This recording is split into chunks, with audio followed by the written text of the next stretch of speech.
Forget Jeff Bezos or Elon Musk. One African king was so wealthy that even historians couldn't calculate his fortune. In the next minute, I'll show you how his gold changed the world. His name was Mansa Musa, the ruler of the Mali Empire in the 14th century. On his famous pilgrimage to Mecca, he didn't travel alone. He arrived with 60,000 people, thousands of camels, and each camel carried hundreds of pounds of pure gold. But what began as a religious journey turned into an economic disaster for Egypt. Because Musa was so generous, he gave away so much gold that the entire region's currency collapsed overnight, and its value didn't recover for over a decade. But how did one man become this rich? And what happened to his empire after that legendary journey? Let's go back to the beginning. Chapter 1. The Rise of a Golden Empire. Before Mansa Musa, Mali was already powerful, but he transformed it into the wealthiest empire on earth. West Africa sat on the world's largest gold reserves, and Mali controlled over half of the global gold supply. But Musa didn't just inherit wealth, he controlled trade.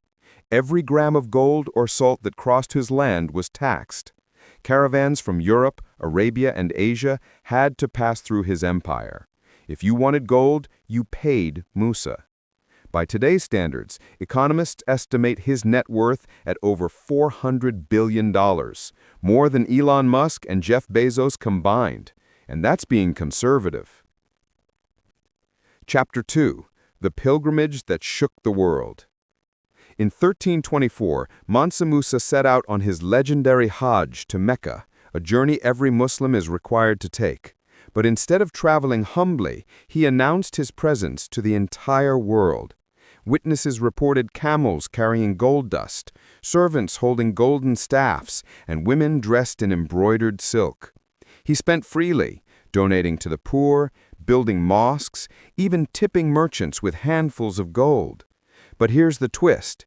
He gave away too much. When he passed through Cairo, he flooded the market with so much gold that its value dropped by 20% across North Africa and the Middle East.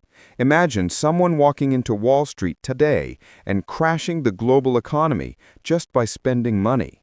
That's what Musa did, just by being generous. Chapter 3. The world finally takes notice. News of his unbelievable wealth spread across continents. European mapmakers who had barely acknowledged Africa before suddenly redrew their maps with Mansa Musa sitting on a golden throne, holding a golden nugget the size of a coconut. For the first time, Africa wasn't a mystery. It was a land of unimaginable riches. Chapter 4. His Return and Legacy. When Musa returned to Mali, he didn't slow down.